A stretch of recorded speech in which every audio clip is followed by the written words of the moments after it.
and welcome back to the World of Wrestling podcast for the final video of the night. Here we go. We're going to talk about boxing news and rumors, episode number 9.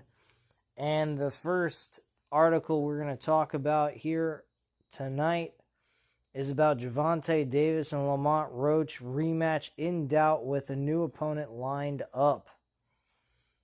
Leading boxing promoter Eddie Hearn, as you currently right now that video is being uploaded about my rant on Eddie Hearn shitting on UFC, has questioned whether a rematch between Gervonta Davis and Lamont Roach will happen next.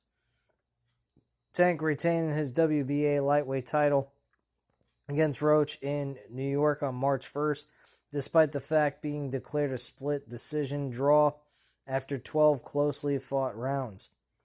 Roach forced Davis into taking a knee midway through the 9th round, although the referee Steve Willis failed to rule this as an official knockdown, which effectively squandered Roach's chances of dethroning Tank of the WBA championship. It had been expected that the two would face each other in an immediate rematch. However, Hearns has cast some doubt on that after revealing he will be facing Jake Paul in November. Speaking to Fight Hub TV, Matchroom boss suggested Tank might go straight into the Jake Paul fight rather than take on Roach again. He's fighting Jake Paul, isn't he? Eddie Hearn said. Another fucking retarded comment by good old Eddie Hearns.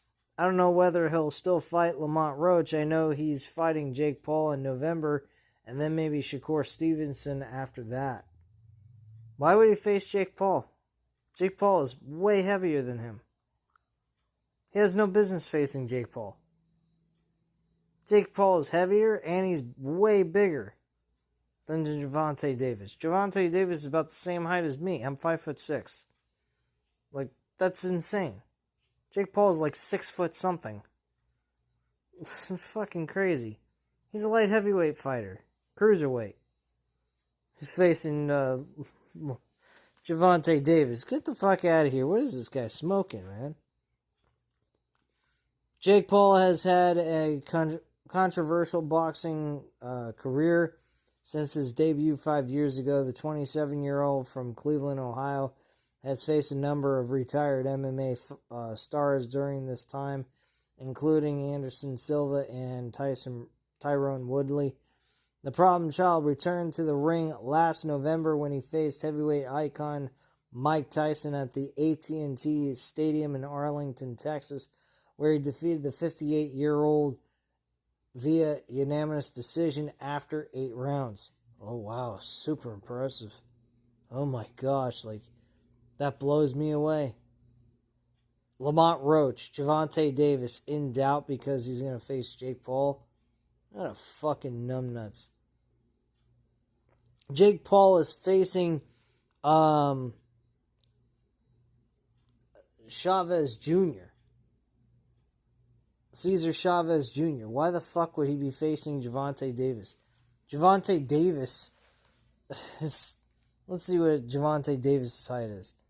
This motherfucker couldn't fight Jake Paul. Not because he's incapable of doing so, but because of the height difference and everything else. They're not in the same weight class either.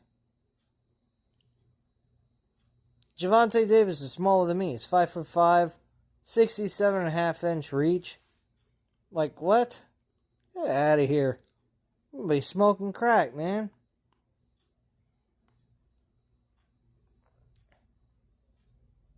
And he's a lightweight champion.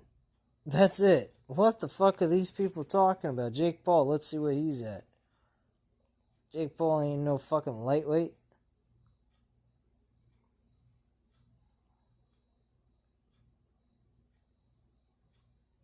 Jake Paul is 6'1", and he's a heavyweight and a cruiser.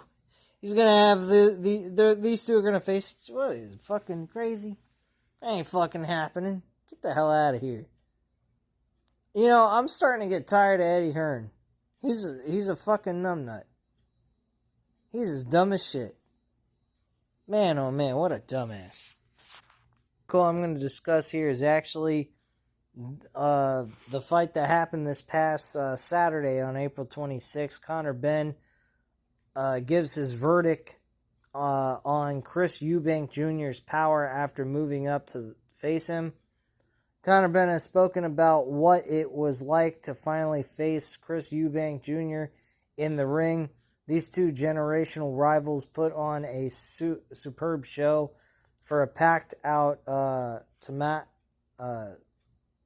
Tottenham Stadium across 12 all-action rounds. Come fight night, it was Ben, the naturally smaller man, coming up 2 weight classes, who started the quickest. He was throwing big shots from the first bell and looked to catch Junior a number of times before his fellow Brit got a foothold and established himself midway through the contest. Eubank would go on to land notable uppercuts and combinations through the guard of a tough and gritty Ben. At the conclusion of the 12 rounds, it was Eubank who was given the unanimous points decision to leave Ben devastated but humble in defeat. Both men were subsequently taken to the hospital as a precaution after what had been a brutal 36 minutes of non-stop action. Before that precautionary trip, emotional Ben said at the post-press conference he was never really hurt by Eubank. I'm glad to see, this is quotes by Conor Benn, I'm glad to see the last 2 years have not taken anything away from me. I proved I can take punches at 160 pounds. You don't always want to test that, and my goal is not to test that. But I can also dish it out at 160, and I hurt my opponent. If it was as close as people were saying it was, it is, that's what's painful. I wasn't outclassed. I wasn't hurting there. I just couldn't get the finish. I couldn't pull the trigger and keep it moving. And that was the end of the quote by Conor Benn. Both men looked more fatigued than hurt towards the end of the contest. However, round 12 was a shootout in which either could have hit the canvas at the end that will live long in the memory of the British fighting fans. Conor Benn must now decide whether or not to go after Eubank once more or whether to drop back down to his natural welterweight division and pursue legitimate work honors with the WBC champion Mario Barrios as the one option. I think that would be a great fight. I think Conor Benn would waste Mario Barrios with no problem. That would be a walk in the park for him, man. I don't think Mario Barrios could pull off the win. I think he would actually win that fight and walk away victorious. But Conor Benn, yeah, I was a bit surprised. I was hoping Conor Benn was going to win that fight. I didn't realize that Eubanks is like 2 weight classes higher than fucking Conor Benn. So no wonder why he lost that fight. I did watch some of it, but didn't get to catch the whole thing. I may go back and watch that and see what my thoughts were on the fight. But yeah, I think Conor Benn is a good fighter. And from what I saw, for the little bit that I saw, I didn't see him, doing bad at all in any which way at all. I think he should be very proud of himself, even though he lost the fight altogether. I'm pretty sure he wanted to win the fight, obviously. But at least he wasn't knocked out, and he wasn't severely hurt or anything like that, so that's a plus as well. Alright, next article we're going to go over here is about Sebastian Fundora. Sebastian Fundora reportedly vacates the WBO title in favor of Tim Tszyu. in a rematch. These two fought each other, I believe, in February of 2024, just last year. And Sebastian Fundora really fucked up Tasnew really bad. So it's being reported by Lance Pugmire reports that unified super welterweight champion Sebastian Fundora, who was staring down the barrel of a Friday purse bid with mandatory challenger Alexander Zayas, will vacate his WBO title in favor of a rematch with Tim Tszyu that will likely land at T-Mobile Arena on June 19th.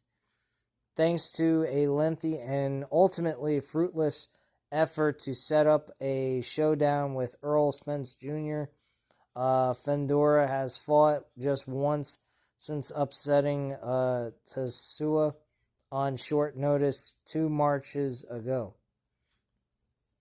Mauling Chodal Booker in the last month. Tszyu is 1-1 that span, suffering disastrous knockout loss to Backroom Matolav before beating up Joey Spencer earlier this month, and appeared to be zeroing in on a grudge match with Keith Thurman after one time's mauling of Asui Brock Jarvis. Considering Fundora is overdue for a WBC mandatory, it's unclear how the Solomon and Co. can justify this, especially with Virgil Ortiz Jr. holding the interim title. Not saying I wouldn't want to see this, just saying that Tszyu hasn't done enough to merit another crack when you've got a clear contender ahead of him. As for the WBO belt, Pugmire claims that Zayas, who's 21-0 with 13 knockouts, will fight Jorge Garcia Perez in what could be a banger, and Zayas looked solid in a rout of Salawa Spammer earlier this year, and Garcia pulled off a major upset against Charles Conwell just over a week ago. Zayas versus Jorge Garcia Perez, I think Zayas could actually win that fight without question. I think he would beat his ass. I don't think Charles Conwell came into that fight fighting the correct way at all.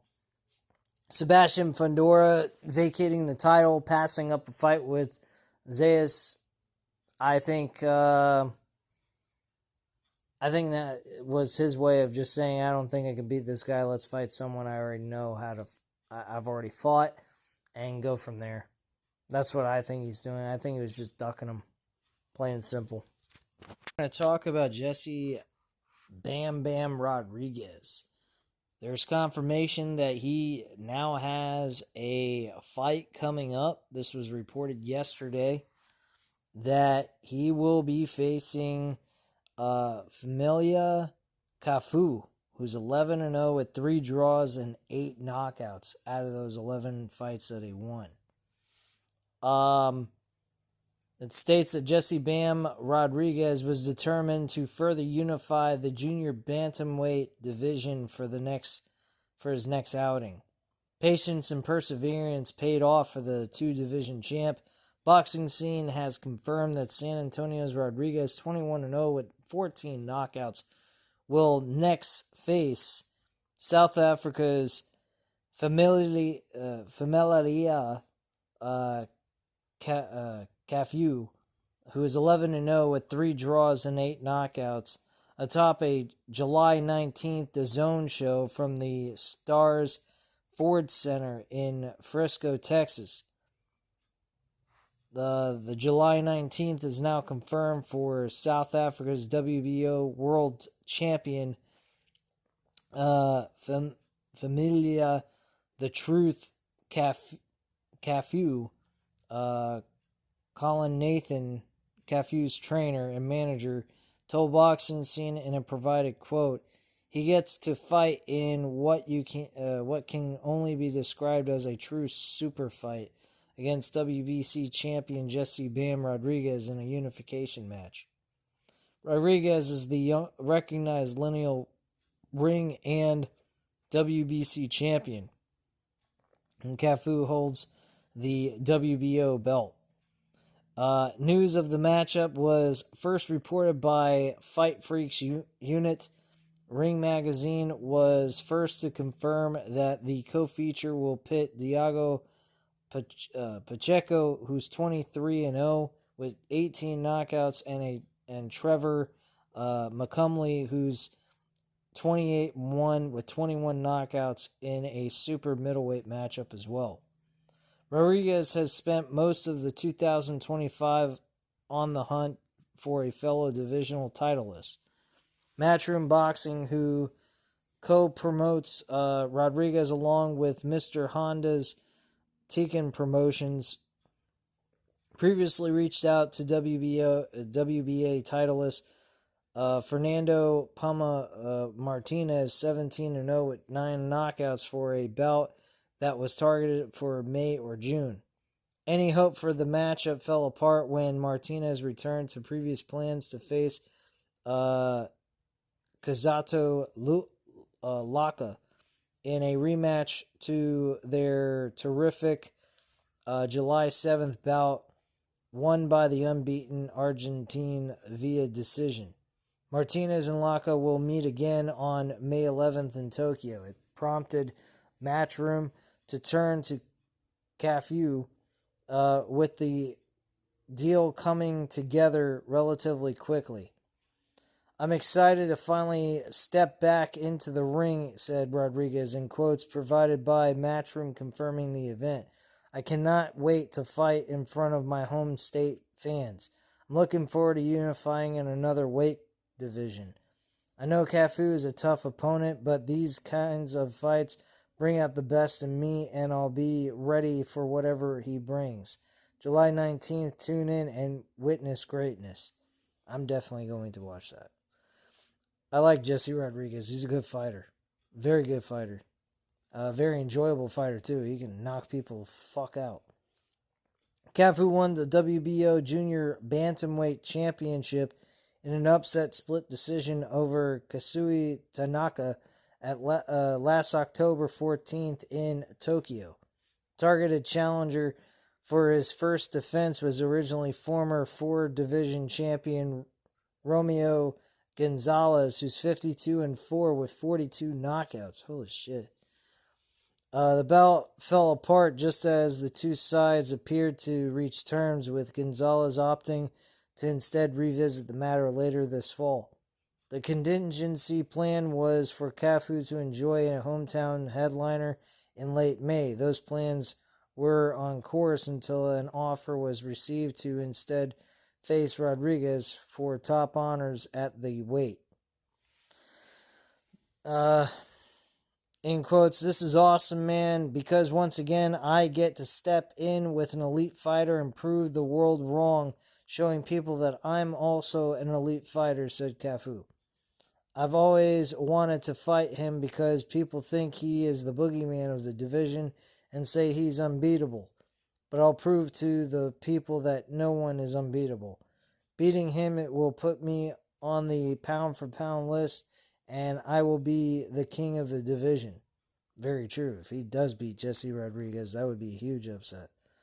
Rodriguez previously held the WBC Junior Bantamweight title in 2022 and made 2 successful title defenses before he vacated to drop back down to flyweight. He endured a broken jaw en route to a WBO title win. But his signature win at the weight was a ninth round stoppage by Sonny Edwards in their December 2023 IBF WBO unification bout between unbeaten titleists. A career best win at the time, Rodriguez trumped it one fighter later in his return to the junior bantamweight division.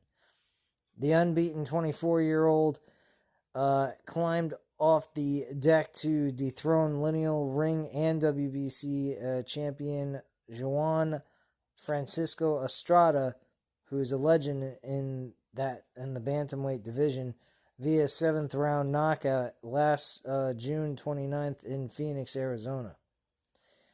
In his most recent start, Rodriguez made easy work of Mexico's Pedro Guevara, whom he stopped in the 3rd round last November in Philadelphia, Pennsylvania. Guevara held the interim WBC title, which allowed Rodriguez to satisfy his mandatory and focus on a big, meaningful fight for his first ring appearance this year. And that's pretty much it. I look forward to seeing Jesse Rodriguez fight on July 19th. I think it's going to be a good fight. Based on the record and this guy's knockout ability for 8 fights, he won by knockout. 11 he's won total by decision. That's not bad. The 3 draws, though, is a little of a concern. I think Cafu might be, and I might be mispronouncing his name, so I do apologize. But, I mean, that fight might be a really good fight at the end of the day. But I think Jesse Rodriguez is going to win that fight. I think he might win it by knockout. If the guy gives him a challenge, I'd say it goes to decision, but he still wins. I'd say Rodriguez wins the fight 8 rounds out of 12. So I'd say Cafu wins about 4 rounds out of those 12. But I think Jesse Bam Rodriguez is going to win that fight without question. There's no doubt in my mind. Last article of the night, we're going to talk about Keyshawn Davis. He went out and said, the title of the article, I should say, "No More Passes. Keyshawn Davis social media meltdown reveals fans' frustration with soft opponent choices and avoidance."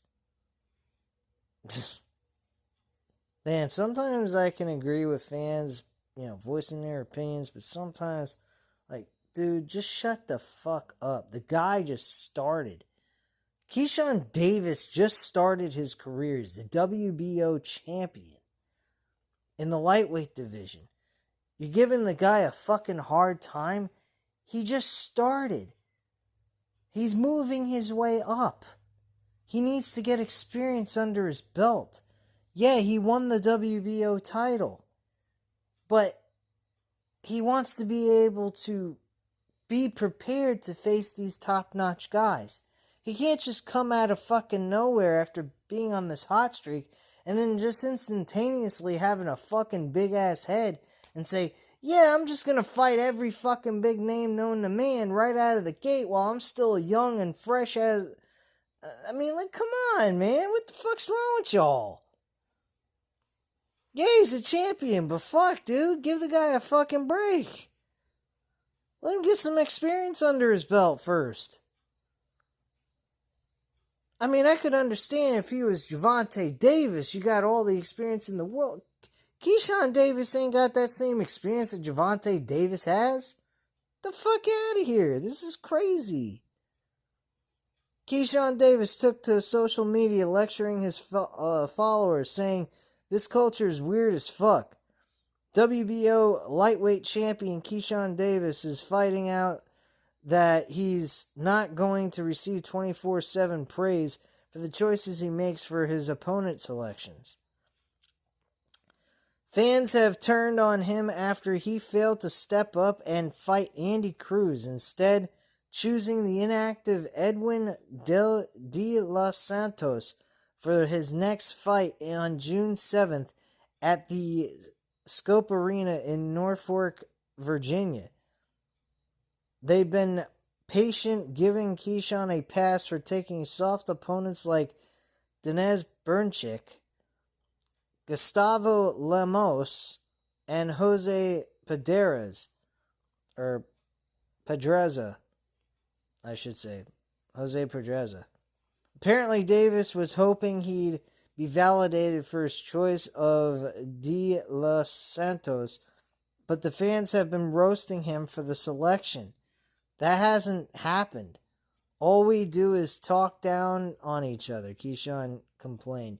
He wants the fake praise from fans, in other words. He thinks that fans should be supportive no matter what and not have a crab mentality of holding him back. That's not how it works. They want quality fights, and they haven't seen it with Keyshawn. He could have stepped up ages ago and fought the murderers row of killers at 135 like Cruz, Maratella, Abdullah Mason. I think it's just saying Abdullah. They're saying their last names. I don't think that's what they're referring to, Abdullah Mason. And Jarder Herrera. He's starting to realize that people have caught on his businessman act and has no intention of stepping up against the killers at 135 like Andy Cruz.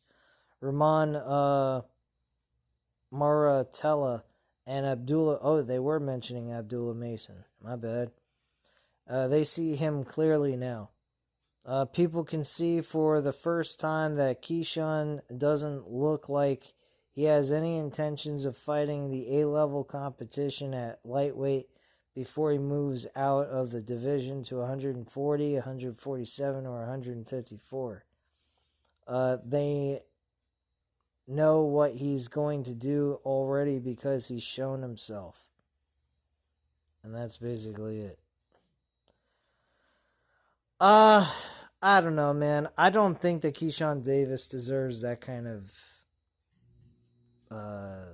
put him in that kind of category where he picks and chooses his opponents and, beats around the bush and tries to look for the easiest win possible so that he can patent his wins and all that shit. I don't think that's the right way to go. I mean, if I look up Keyshawn Davis, his records and how many fights he's had, I'm pretty sure it's under 20. Let's just see here. Alright, Keyshawn Davis.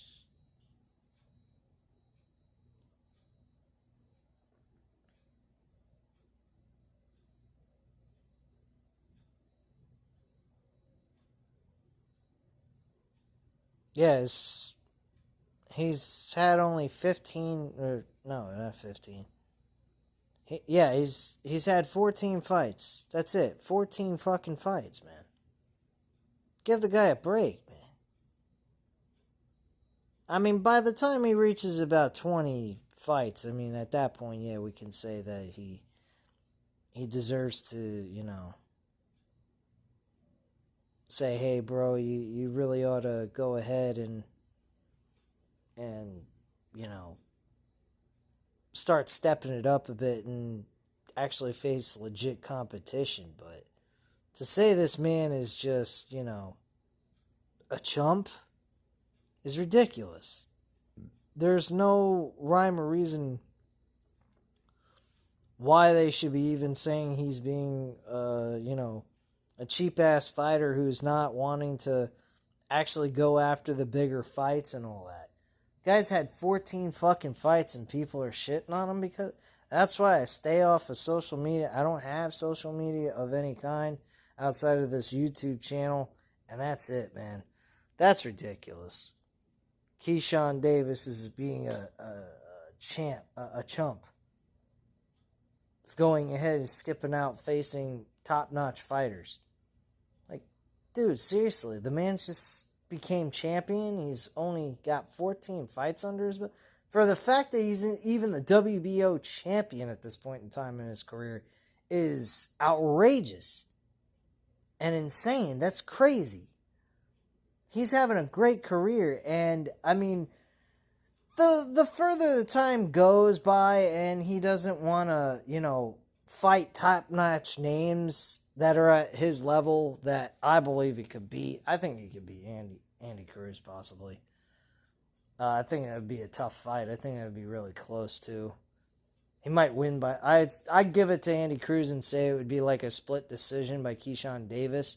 and say that Andy Cruz would give him the fight of his life. But, I mean, the guy's young. He's got a lot of time left. And he's only got 14 fights, man. Come on. Let's get real here. Jeez. I can understand if he had over 20 fights and he's still ducking and dodging top-notch fighters, but Jesus Christ, what the fuck's wrong with people? Fucking crazy, man. But anyway, guys, that's all I have to report on boxing tonight. So I appreciate you tuning in. Hope you enjoyed the video. If you did, go ahead and hit the like button if you enjoyed the video. Hit the subscribe button if you're not already subscribed with the channel. And leave a comment down below. I'll definitely get back to you on that, guys. I thank you very much for watching. And have a great night, guys. Bye.